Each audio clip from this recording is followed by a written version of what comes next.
Saving account से ज़्यादा ब्याज कहाँ मिलेगा, इसी का पार्ट 2 लेकर आज मैं हाजिर हूँ आपके अपने चैनल CSC नॉलेज बेस पर। आज की इस वीडियो में मैं आपको बताऊंगा कि सेविंग अकाउंट के अलावा ऐसे फंड कौन कौन से हैं जहां से आपको सेविंग अकाउंट से अच्छा रिटर्न मिलता है। तो इस वीडियो को लास्ट तक देखिए, लेकिन उससे पहले अगर आप इस चैनल पर नए हैं तो चैनल को सब्सक्राइब कर लीजिए, बेल आइकन को दबाकर नोटिफिकेशन ऑन कर लीजिए, क्योंकि मैं आपके लिए इसी तरह की इन्फॉर्मेशनल वीडियो लाता रहता हूं। तो इन सब में सबसे पहले है लिक्विड फंड्स। अगर आप म्यूचुअल फंड में निवेश करके सेविंग अकाउंट जैसी सहूलियत चाहते हैं तो लिक्विड फंड को चुन सकते हैं। आमतौर पर ये बैंकों के सेविंग अकाउंट से अच्छा रिटर्न देते हैं, और अगर आप चाहें तो 24 घंटे के अंदर पैसा निकालने की भी सुविधा आपको मिल जाती है। लेकिन हो सकता है कि आप इसके बारे में समझ ना रखते हों, या फिर आपने इसके बारे में पहले कभी ना सुना हो। तो इस वीडियो को देखते रहिए, मैं आपको उसके बारे में भी पूरी डिटेल देता हूँ। लिक्विड फंड्स असल में म्यूचुअल फंड के तहत आते हैं, उसमें भी ये डेट म्यूचुअल फंड का हिस्सा होते हैं। तो फिर लिक्विड फंड को समझने से पहले आपको मैं डेट म्यूचुअल फंड के बारे में समझा देता हूं, जिससे आप बेहतर तरीके से समझ पाएंगे।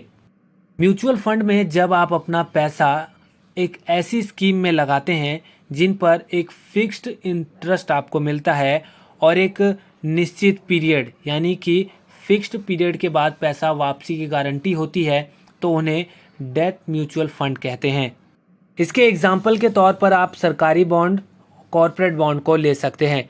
डेट फंड को फिक्स्ड इनकम फंड्स या बॉन्ड फंड्स भी कहा जाता है, क्योंकि इस प्रकार के बॉन्ड जारी करने वाली कंपनी इन बॉन्ड्स के बदले में अपने निवेशकर्ताओं से पैसा उधार लेती है। इनको खरीदने के लिए न्यूनतम रकम जो चाहिए होती है वो बहुत ज़्यादा होती है, इसलिए इसे रिटेल परचेज के लिए उपलब्ध नहीं कराया जाता, और यही कारण है कि इसमें निवेश डेट म्यूचुअल फंड के रूप में किया जाता है।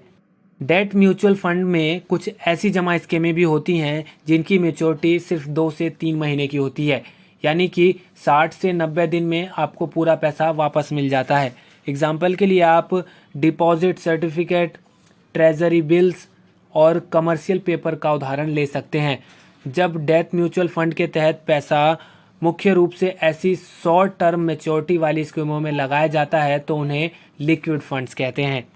एक चीज़ जो इसे खास बनाती है वो ये कि लिक्विड फंड्स में किसी तरह का लॉक इन पीरियड नहीं होता है। इसका मतलब ये है कि आप जब चाहें पैसा निकाल सकते हैं। ज़रूरत पड़ने पर जब भी आप रिक्वेस्ट करेंगे 24 घंटे के अंदर आपको आपका पैसा वापस मिल जाएगा। लेकिन रुकिए, अब कुछ म्यूचुअल फंड कंपनियां रिडम्पशन रिक्वेस्ट पर IMPS के माध्यम से तुरंत ही आपके बैंक अकाउंट में पैसा भेजने की सुविधा भी देने लगी है। ऐसी रिक्वेस्ट पर आप एक दिन में सिर्फ 50,000 रुपये या फिर अपनी निवेश की हुई रकम का 90% तक ही निकाल सकते हैं। 50,000 रुपये या फिर निवेश की हुई रकम का 90%, इन दोनों में से जो भी रकम कम बैठती हो उसे निकालने की छूट आपको मिल सकती है। इसमें भी 90% रकम की जो कैलकुलेशन है वो आपकी यूनिट्स की नेट एसेट वैल्यू पर तय होती है। तो उम्मीद करता हूँ आप लिक्विड फंड्स के बारे में समझ गए होंगे, लेकिन अब आपको ये जानना बेहद ज़रूरी है कि लिक्विड फंड में पैसा लगाना क्यों बेहतर है। लिक्विड फंड में बहुत ज़्यादा रिटर्न की उम्मीद नहीं होती, लेकिन ये आमतौर पर सेविंग अकाउंट से ज़्यादा ही रिटर्न देते हैं। अच्छे लिक्विड फंड आपको 8 से 9% तक ब्याज दे देते हैं, जबकि रेगुलर सेविंग बैंक अकाउंट पर आपको 4 से 6 के बीच ही इंटरेस्ट मिलता है। ऐसे में लिक्विड फंड्स सेविंग अकाउंट के मुकाबले काफ़ी बेहतर अच्छा निवेश विकल्प होता है। और इतना ही नहीं, जैसा कि मैंने आपको पहले ही बताया कि इनका मैच्योरिटी पीरियड भी छोटा होता है और इसमें लगा पैसा कभी भी निकाला जा सकता है। इसलिए सेविंग अकाउंट की बजाय लिक्विड फंड में पैसा लगाना ज़्यादा बेहतर माना जाता है। लिक्विड फंड के साथ पैसा डूबने का खतरा भी बहुत कम होता है। इनमें उतार चढ़ाव की गुंजाइश बहुत ही कम होती है और डिफ़ॉल्ट की गुंजाइश बहुत ही ज़्यादा कम।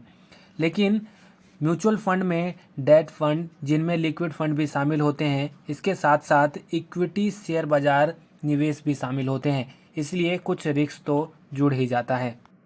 लिक्विड फंड्स उन स्थिति में बेहतर निवेश विकल्प होते हैं जबकि आपको शॉर्ट टर्म फाइनेंशियल गोल हासिल करना हो।